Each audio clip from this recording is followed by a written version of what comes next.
TV Imaculada, o Evangelho em primeiro lugar.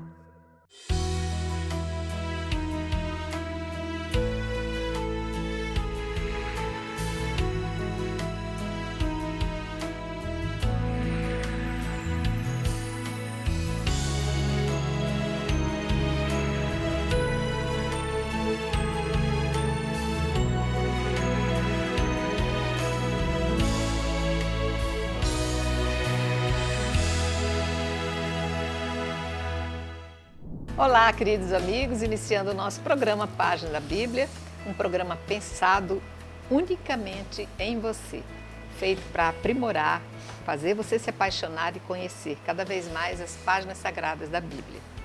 Conto hoje aqui com a presença de nossos mestres, a quem agradeço imensamente, professora Ieda. É uma alegria estar aqui junto com vocês, partilhando esse momento tão especial. Importante, né? Refletir as páginas da Bíblia, muito bom. Com certeza, para mim foi a maior invenção. Diácono, a quem agradeço, Diácono José Carlos. Bom estarmos juntos novamente. E assim, de forma muito especial, agradeço você, que constantemente, assiduamente está aqui conosco, fazendo com que a gente cada vez mais pense em melhorar e aprimorar. Primeiro com esse cenário aqui maravilhoso, que ficou tão bom, fácil para a gente apoiar o material, nos comunicarmos um com o outro e passar cada vez mais, de forma mais natural, esse estudo que é tão bom.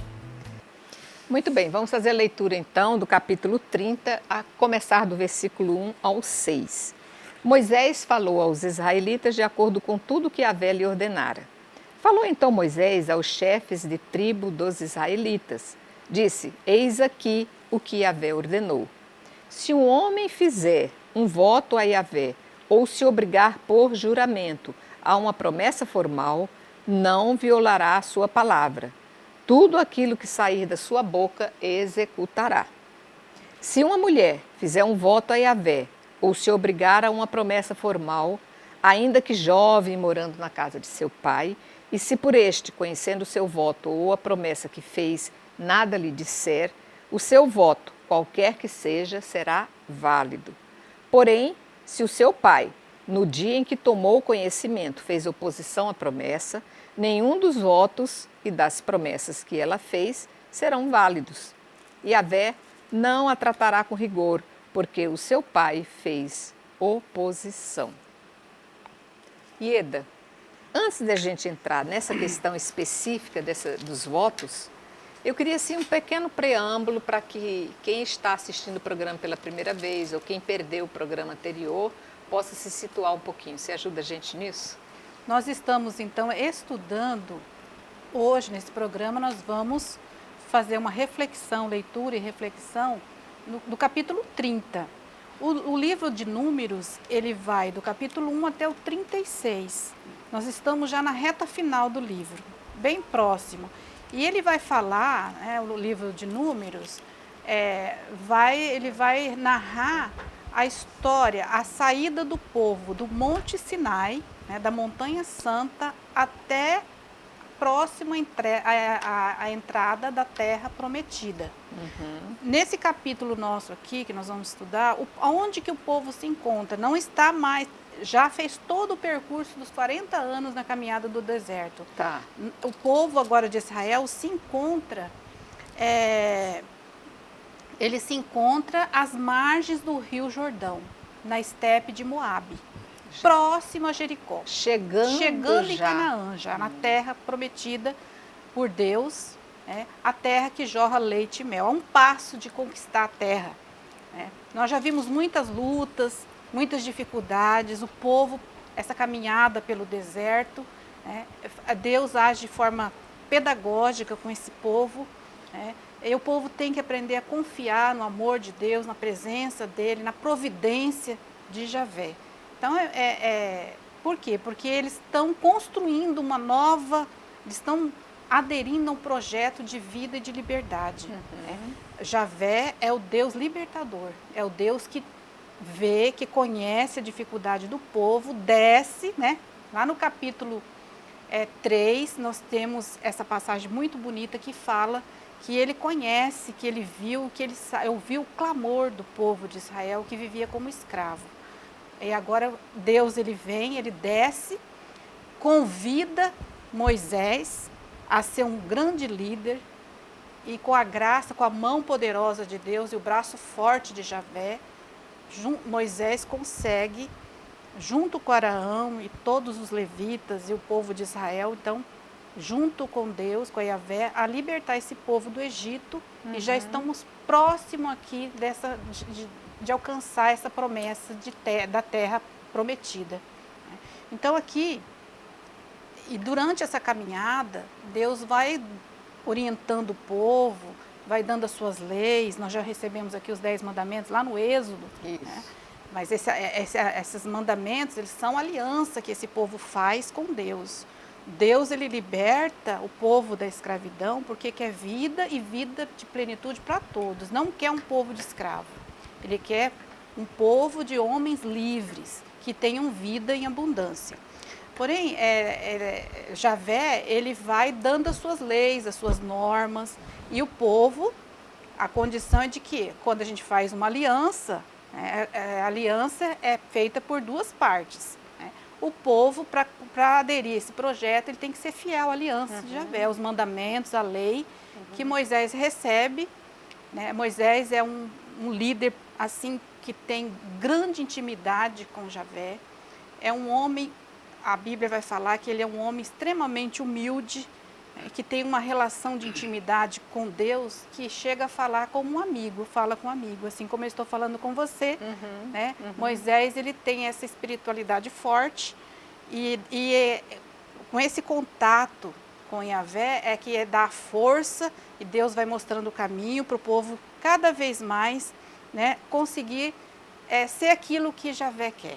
Javé, então eles passam pelo deserto e vão fazendo a experiência de uma comunidade nova, uma formação de um novo povo. Eles não podem, vão entrar agora em Canaã. Em Canaã existem vários deuses, como nós vimos nos capítulos anteriores. Então eles vão ser cercados por povos que acreditam no politeísmo, mas são falsos deuses.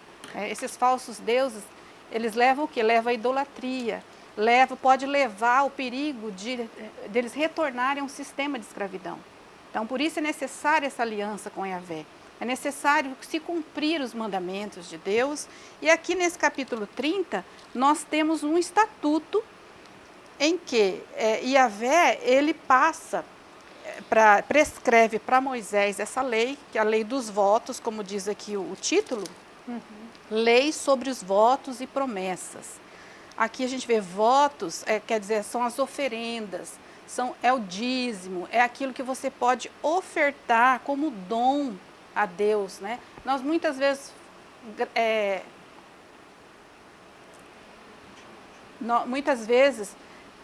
esses dons, essas ofertas, dependem então do recurso que nós dispomos e que nós devolvemos a Deus.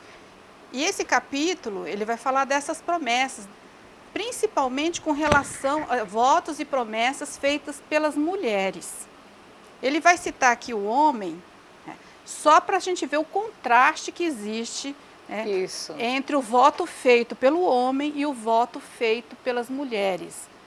O voto das mulheres, elas dependem muito da autorização do pai ou do marido, porque a mulher, ela não tem a sua independência financeira.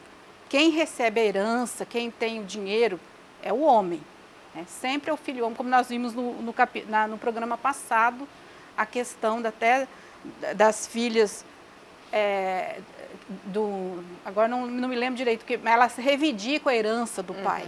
Reivindicam porque, além do homem, do filho homem receber a herança, ele também ele mantém o nome da família. É uma forma de manter o nome da família. Então, o lado masculino, ele está sempre assim mais evidente do que o feminino nessa época aqui.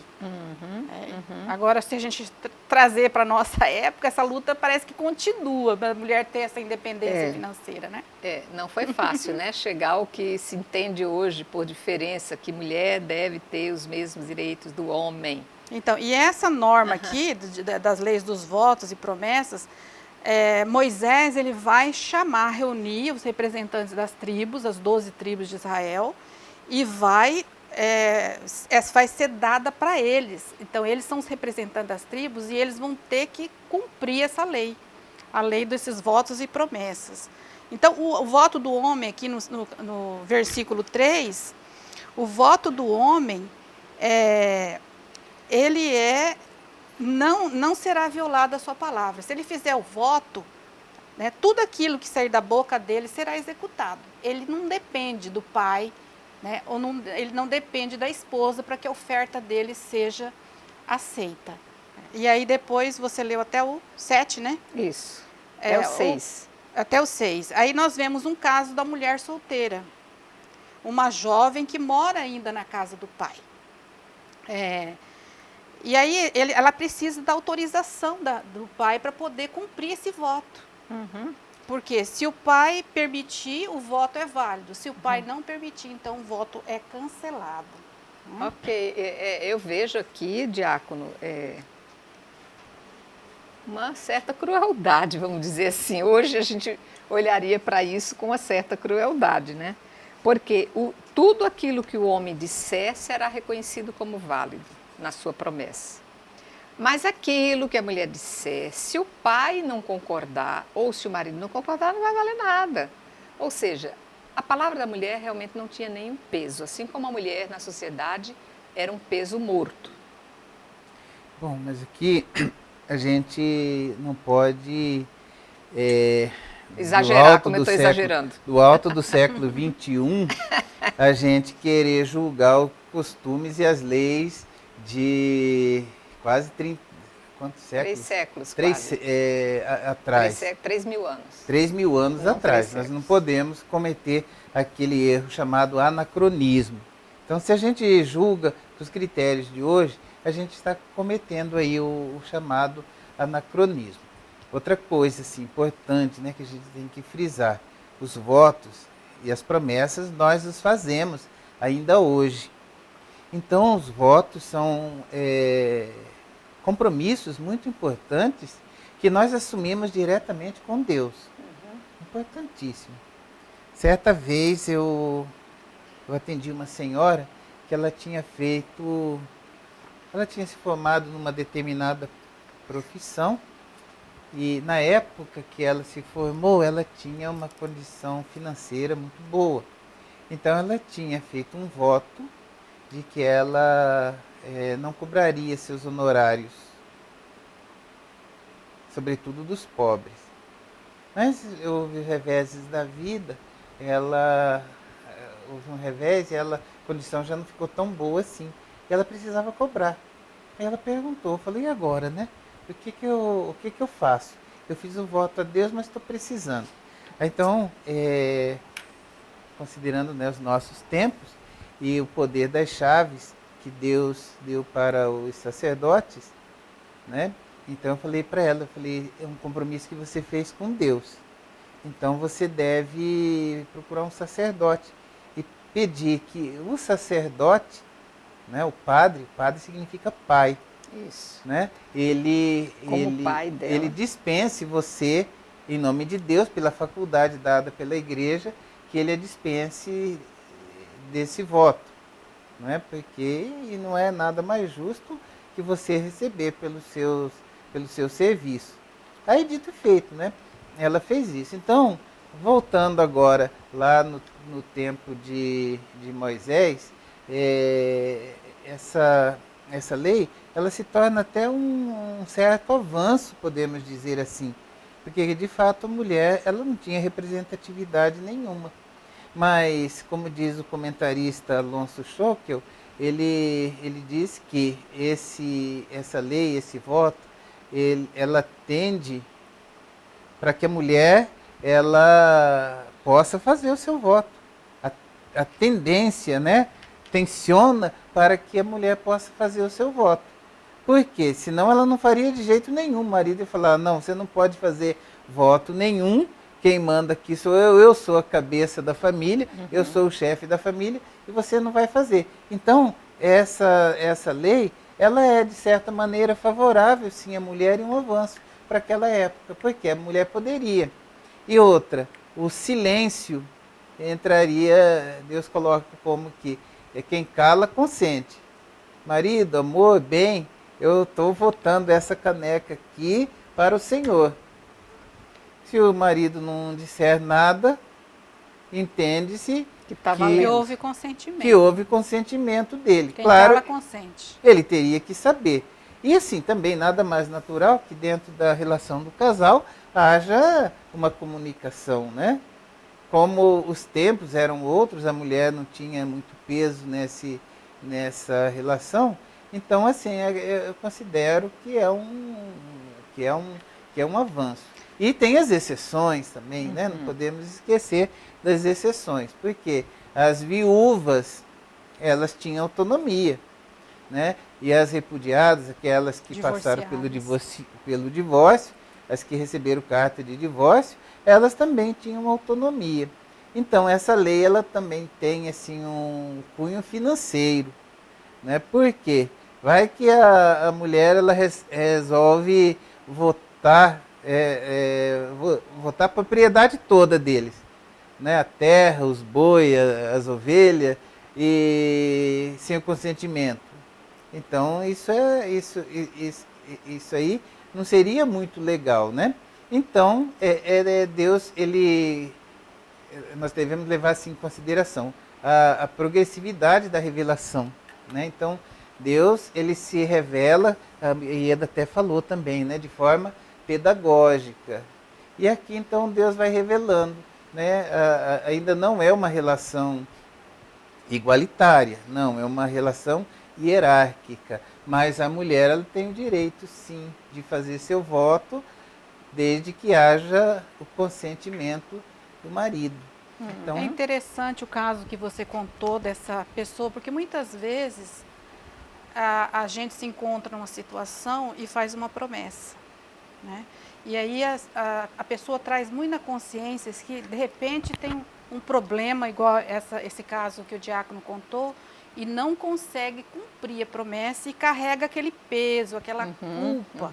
E a gente percebe aqui, até nesse período aqui, no período de Moisés, o capítulo fala que se a mulher chegar a fazer a promessa e o marido impedir, então o que acontece? Ali no finalzinho do capítulo 6 ele diz assim: Yahvé não a tratará com rigor, porque o seu pai fez oposição. Aqui no caso é da jovem que mora, solteira, que mora com o pai. Ela fez a promessa, mas o pai não consentiu.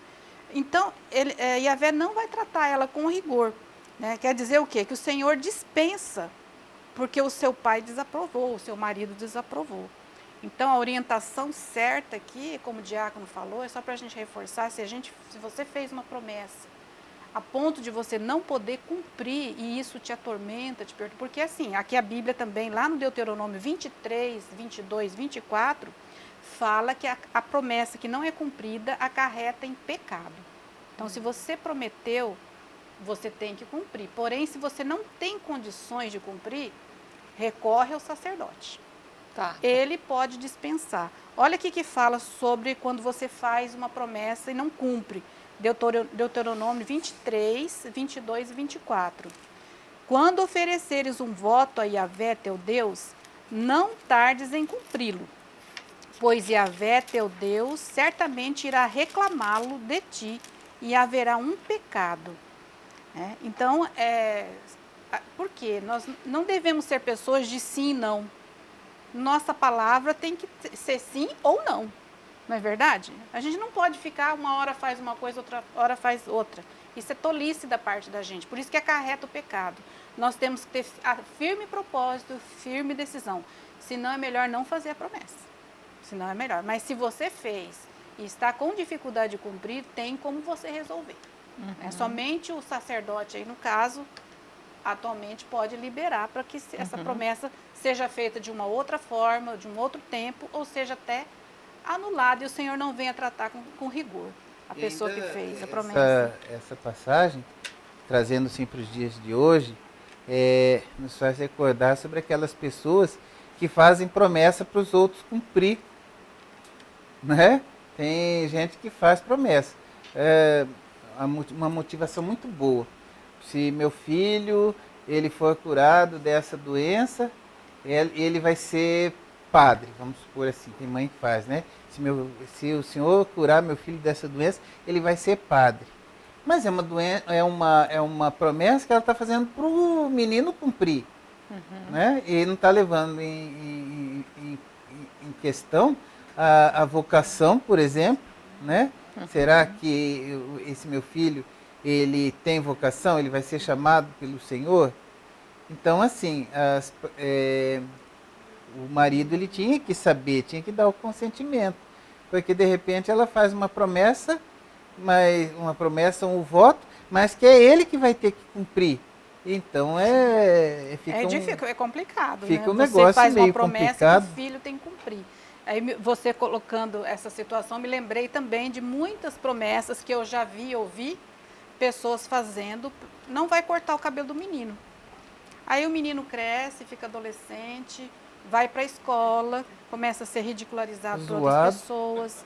Então é muito complicado você fazer uma promessa contando que o outro cumpra. Aí já começa errada essa promessa. Como é que você vai prometer uma coisa, se você prometer uma coisa que você possa cumprir? Não é verdade? Mas hoje também a gente não é muito longe disso, né? Casamento com comunhão das espécies, comunhão de bens, né? Com comunhão de bens. A mulher não pode simplesmente pegar os bens do casal e sair vendendo, gente. Isso não acontece. Ela não pode fazer isso, precisa do consentimento do marido, não por uma questão hierárquica, mas pela força da lei. Que se o bem é dos dois, é preciso ter consentimento dos dois para que esse bem seja desfeito, ou seja transferido, ou seja, enfim, seja vendido. Nós lembrando aqui que nós estamos numa sociedade extremamente patriarcal. Exatamente. Em que a mulher, né, está subordinada ao marido por conta dos recursos que a família tem. Aqui, quem toma conta da herança, quem recebe a herança é o homem. Inclusive, até a mulher é vista como propriedade do homem. Então, graças a Deus, muita coisa já se evoluiu até chegar nos dias de hoje. Muita coisa ainda precisa melhorar. Ainda. Não é? Mas estamos caminhando para isso. Estamos caminhando. Mas, gente, nós vamos fazer o seguinte, vou dar um tempinho para a gente tomar um chazinho aqui, repensar as ideias e já voltamos com o nosso segundo bloco.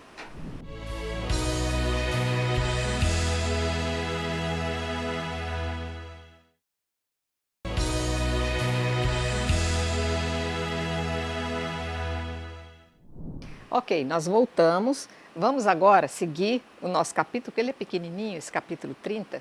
Nós vamos fazer a leitura do versículo 7 até o finalzinho dele. É interessante. Ouçamos. Se está prometida por votos ou por uma promessa que saiu irrefletidamente de sua boca e se casa, e se o seu marido, ao tomar conhecimento, nada lhe disser no dia em que é informado, os seus votos serão válidos e as promessas que fez serão válidas. Contudo, se no dia em que tomar conhecimento o seu marido lhe fizer oposição, é nulo o voto que ela fez, a promessa que a obriga, saída irrefletidamente de sua boca. Yahvé não a tratará com rigor. O voto de uma mulher viúva ou repudiada e todas as promessas que fizer serão válidas por ela. Se foi na casa de seu marido que fez um voto ou se obrigou a uma promessa por juramento, e se o seu marido, sabendo do fato, não lhe disser e não lhe fizer oposição, o seu voto, qualquer que seja, será válido e a promessa que fez, qualquer que seja, será válida.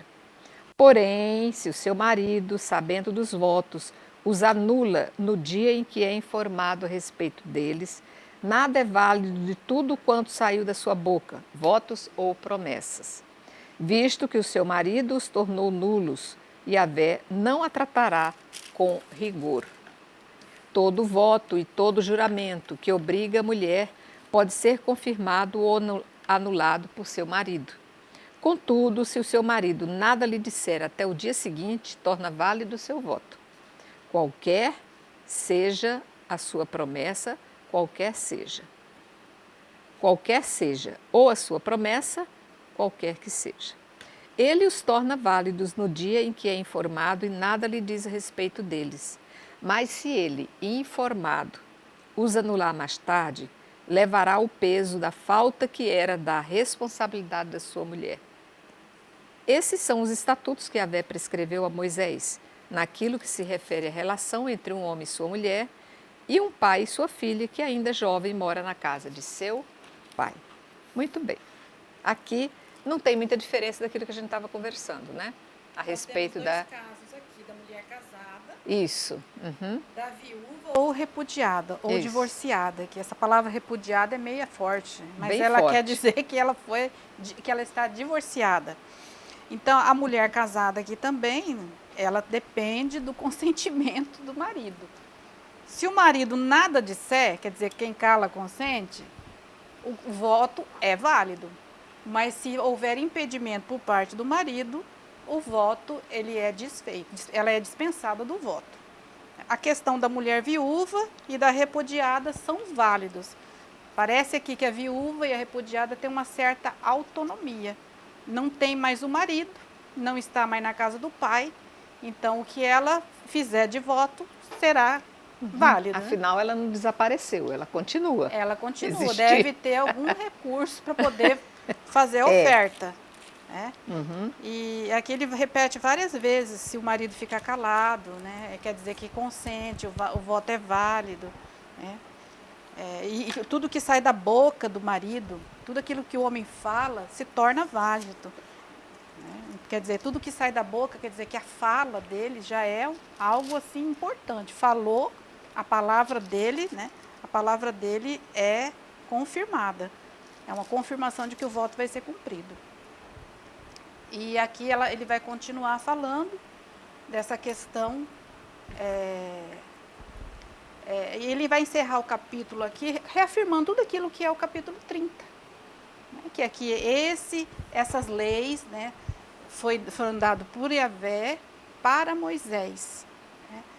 Naquilo que se refere à relação entre homens, entre o homem e sua mulher, entre o pai e sua filha, que ainda jovem mora na casa do seu pai. Então, é um capítulo assim curto, mas é interessante a gente saber desses detalhes nessa sociedade aqui, que eles estão aqui, próximo ao Rio Jordão, estão se organizando para formar uma nova sociedade. Isso. Então, lá em Canaã, e aqui nós temos um texto que é pós-exílio. Ele foi escrito muito depois pelos sacerdotes. E essa lei permanece nesse pós-exílio da Babilônia.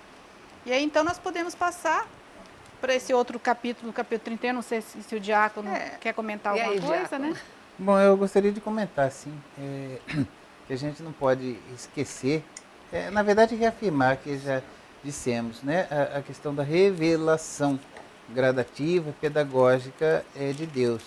E também não podemos esquecer que a Bíblia, ela, sobretudo no Antigo Testamento, ela é sim palavra de Deus, mas em palavras humanas, e que Deus se revela naquela realidade sociocultural daquele tempo. Então, digamos, as mudanças, não é? Ou a plenitude da revelação vai se dar na pessoa de Jesus Cristo. Né? Então, nós não podemos, digo mais uma vez, ser anacrônicos, né? E querer colocar os critérios de hoje à luz da revelação de Jesus ou à luz dos costumes de hoje, julgar aquela sociedade que era uma sociedade patriarcal, não era uma sociedade igualitária, mas era uma sociedade patriarcal. Então a Bíblia é palavra de Deus em palavras humanas. Outra coisa também importante e que já vale como introdução para entrarmos no capítulo 31, é a questão da teoria das formas. Né? Então, a Ieda ela falou sobre o autor sacerdotal. É uma pessoa que está no pós-exílio, ou seja, ali século IV antes de Cristo, falando de algo que ocorreu lá no século X. Né? Então, ali, o escritor ele é sacerdotal. Então, há o interesse também de legitimar certas atitudes, certos comportamentos, certos costumes que existiam na sociedade daquele tempo. Então, muita gente as mulheres podiam perguntar já naquele tempo, não é? Por que que eu dependo do meu marido para poder anular um voto? Por que que eu não posso fazer um voto, fazer uma promessa sem o consentimento do meu marido? Então, esses costumes eram passados de pai para filho, a chamada tradição, a entrega, né? Foi entregue lá no deserto e foi passando de pai para filho durante todo esse tempo e chegou até nós. Então, o sacerdote escrevendo, ele está legitimando aquele costume. É o que vamos ver também na questão da Guerra Santa, que a gente, lendo, às vezes nos causa certa perplexidade, não é? Deus mandando matar, de mamando a caducando. Então, já um preparativo, né? Para a gente ouvir essas palavras. A Bíblia é palavra de Deus, tem palavras humanas. E o critério para a ética, para a moral, é a plenitude da revelação, que é a pessoa de Jesus Cristo. Ok, vamos adentrar o capítulo 31, fazer uma leiturinha de todo, realmente do primeiro até o 11, até o 11, versículo 11, tá? Vai tratar da guerra santa contra Madian. E Yahvé falou a Moisés e disse: vinga os israelitas nos madianitas, em seguida reunir-te-ás aos teus. Falou, pois, Moisés ao povo: armem-se alguns dentre vós para a guerra de Yahvé contra Madian, a fim de pagar a Madian o preço da vingança de Yahvé. Enviareis à guerra 1000 homens de cada uma das tribos de Israel. Os milhares de Israel fornecerão, à razão de 1000 por tribo, 12.000 homens armados para a guerra. Moisés enviou-os à guerra, 1000 de cada tribo, e juntou-se a eles Finéias, filho de Eleazar, o sacerdote, que levava os objetos sagrados e as trombetas para a aclamação. Fizeram a guerra contra Madian, conforme Yahvé ordenara a Moisés, e mataram todos os varões. Mataram ainda os reis de Madian, Evi, Recém, Sur, Ur e Rebe, 5 reis madianitas. Também passaram ao fio da espada Balaão, filho de Beor. Os israelitas levaram cativas as mulheres dos madianitas com suas crianças e tomaram todo o seu gado, todos os seus rebanhos e todos os seus bens. Queimaram as cidades em que habitavam, bem como todos os seus acampamentos. Em seguida, tomaram todos os despojos, todos que haviam capturado animais e homens, trouxeram cativos, presa e despojos a Moisés, a Eleazar, o sacerdote, e a toda a comunidade dos israelitas no acampamento nas estepes de Moabe, que se encontram junto do Jordão em direção a Jericó. À custa de muita morte, de muita guerra, de muita saque, apreensões de bens. Primeira coisa que nós temos que fazer ao ler esse texto. Não só esse texto, mas todo o texto bíblico. Nós não podemos ser fundamentalistas. Ler o texto, é aquilo que o diácono estava falando, sair dos dias de hoje. Palavra humana. Sair dos dias de hoje e se internar aí nesse século aí, lá atrás. Se a gente lê esse texto do jeito que está aqui, a gente fala, não, esse Deus é muito diferente do Deus de Jesus Cristo. Porém, o Antigo Testamento, né, ele é o fundamento do Novo Testamento. Então, por isso, nós não devemos ler nenhum texto bíblico, ser fundamentalista, ler conforme está escrito. Primeiro, nós temos que estudar o texto. Estudando esse texto, eu descobri que esse texto aí é um relato, é uma ficção. Algo que foi construído pelo autor. Para passar a ideia de homens muito guerreiros. Ele foi construído assim, com aparência, para ilustrar a teoria militar. Como é que era a estratégia militar? O que acontece? O nosso autor, ele fabrica um outro dia de Madian. Aqui a guerra contra os madianitas. Né? Então aqui, ele vai fabricar e vai fazer essa ficção é um texto mais antigo, exemplar e precedente de uma lei. Olha só, os dados são tomados por diversos relatos desse texto. Então ele vai fazer uma montagem, que tem uma intenção de fazer uma narrativa para ilustrar teorias militares, como é que acontecia naquela época. Tá bom? Então nós temos relatos aqui, ele pega vários dados do livro de Juízes. Isaías, ele falou também do dia de Madiã, lá em Isaías 9:3. Então tem um outro tipo de relato que fala dessa guerra, que fala desse conflito aqui da tomada. Certamente, quando eles entraram na terra, a terra foi dada, mas essa terra foi conquistada. Existiam outras pessoas morando no lugar, na região. Então, é uma luta. Certamente houve uma luta sangrenta até na conquista da terra. Porém, não foi dessa forma que nós estamos lendo nesse capítulo 31. Que nós vamos ficar mais horrorizados quando a gente começar a ler os versículos seguintes. Porque vai falar que Yahvé ficou furioso porque não mataram todas as crianças e as mulheres.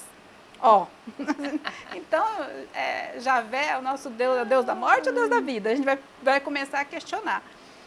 Por isso é importante a gente entender que esse texto é uma ficção, que o autor tem o seu interesse, que é narrar realmente as teorias militares, como é que eram, como é que eles agiam, as artimanhas deles como israelitas. Então ele constrói esse texto.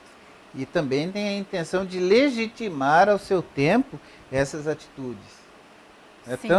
Tanto na questão anterior que nós falávamos dos votos, quanto na questão da guerra, a intenção do autor é legitimar certas atitudes militares, por exemplo. Não é? Então, como que eu vou legitimar? Tem que ter autoridade de Deus. Uma guerra santa, quer dizer, tudo foi Yahvé que mandou fazer.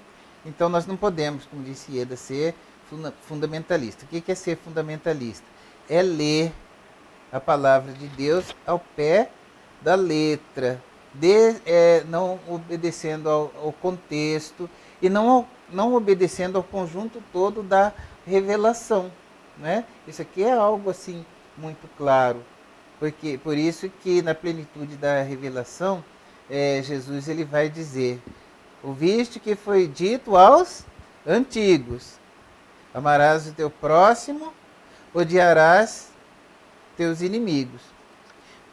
Eu, porém, vos digo, amai vossos inimigos, rezai por eles. Então a gente tem que perguntar, peraí, esse Deus aqui não está parecendo o Deus de Jesus Cristo. Então a gente entende que tem toda essa questão da construção do texto, do autor, da palavra de Deus em palavras humanas. Aí a pergunta, o que faria Jesus Cristo? Jesus Cristo já nos ensina. Como é que é? Amai o teu próximo, odiai teus inimigos. Não, lá no Antigo. Uhum. Eu, porém, vos digo, amai os vossos inimigos e rezai por eles. Tá, então numa sociedade atual, eu estou fazendo aqui o papel do advogado do diabo, deixo bem claro, porque eu quero instigar nossos professores. Se lá atrás... No sentido bom do termo. No sentido bom do termo. Advogado do diabo é aquele que provoca, é aquele que instiga, é aquele que lança chamas, é aquele que faz miséria contra vocês para que vocês se arrependam do que disseram. Mas, na verdade, é assim. Se eu for imaginar que o Antigo Testamento, antes da verdade revelada por Jesus, era uma verdade, era uma realidade cruel, sanguinária, em que o povo tinha que lutar por suas questões, em que o povo tinha que defender suas ideias, mulheres não tinham voz nem vez, mas o homem mandava e desmandava, muito bem. Chegamos hoje com a palavra revelada, onde o diácono acabou de dizer, amai os seus inimigos e rezai por eles. Nós temos hoje ainda um povo, lá no Oriente, não vamos citar nomes, em que vive ainda uma realidade da não revelação, da não vinda de Jesus, do não amor. É um povo que ainda luta, massacra, destrói e faz viver como se esses tempos ainda estivessem vivos. Eles não querem saber, eles não acreditam, eles vão, arrasam. E mulher também não tem vez, e mulher também não tem voz, enfim. Ou seja, vivemos num mundo hoje atualizado com toda essa revelação, mas que a revelação não chegou ainda para todos. E que nós vivemos uma casta, uma mista, uma hierarquia de povos, cada um vê e vive conforme aquilo que acredita e pensa. É difícil você dizer hoje, não sejamos então anacrônicos, não sejamos, portanto, enraizados no passado, que estaremos cometendo justiça, mas nós estamos vendo essa injustiça acontecendo nos dias de hoje. Mas olha que interessante. Aí você entra na questão do reino, na questão do reino de Deus, ou podemos dizer do reinado de Deus, do reinado de Jesus. Então, o que nós podemos dizer? O reino de Deus, ele já está presente entre nós. Isso. Ele está entre nós. Todavia, em forma de já e ainda não. Por quê? Porque o reinado de Deus, o reinado de Jesus Cristo, ele começa no coração de cada pessoa.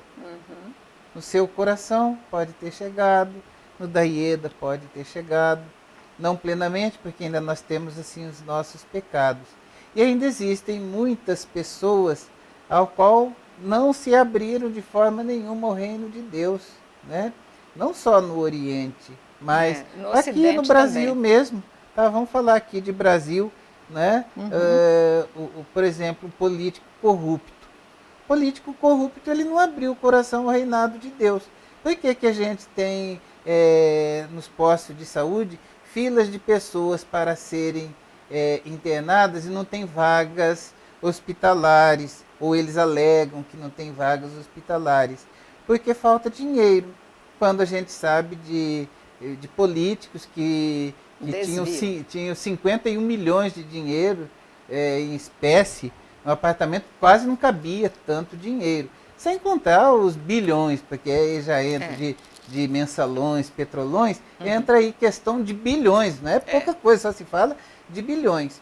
Lógico, vai faltar dinheiro para o mínimo. Então, morre muita gente de mistanásia. Mistanásia é a morte miserável. A pessoa morre sem conseguir vaga para o hospital, morre ali no corredor da morte dos hospitais, porque não tem vaga no CTI. Por quê? Porque houve corrupção. E por que ainda há corrupção?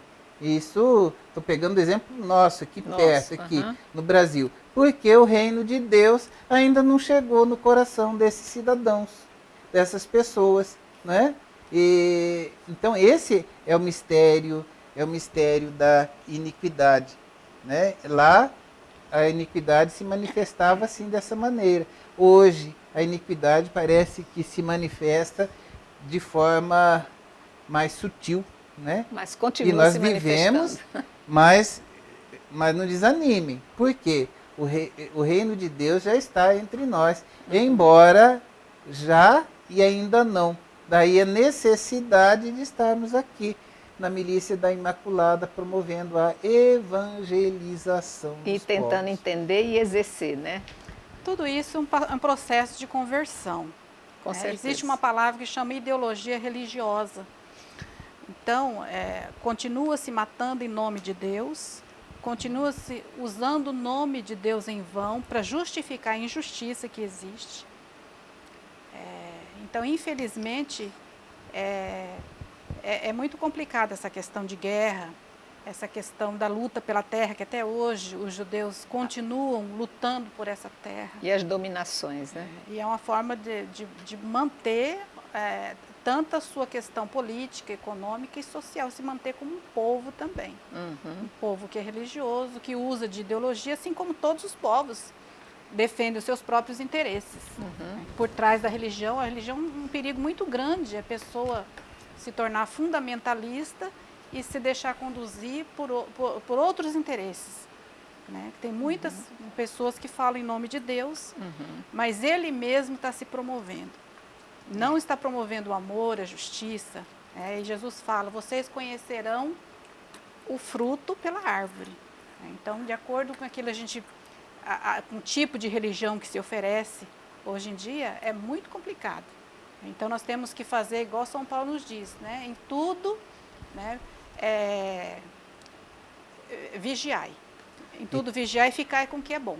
Ficai com o que é bom. Também esse texto nos alerta também contra o perigo do fundamentalismo, como disse Ieda, e também contra o perigo, como diz o Papa Francisco, o perigo da ideologização da religião, porque a religião, ela pode, ideologizada, ela fica a serviço, fica escrava de um sistema opressor, seja de direita ou seja de esquerda, ela pode ser ideologizada e servir de instrumento de opressão. Muito bem. O que vocês acharam? Gostaríamos de saber. Você, para poder dizer o que você está pensando isso aí, continue assistindo nossos programas, porque nós vamos fazendo uma linha, uma condução na apresentação, no conhecimento, no exercício de nós vermos essa realidade. Agradecemos a sua presença, principalmente a presença dos nossos mestres. Ieda, muito obrigada. Diácono José Carlos, muito obrigada. Nós que agradecemos. A você, principalmente, que faz a nossa razão de ser deste programa. Portanto, fiquem com Deus. Até nosso próximo programa. Salve Maria Imaculada. Salve Maria Imaculada.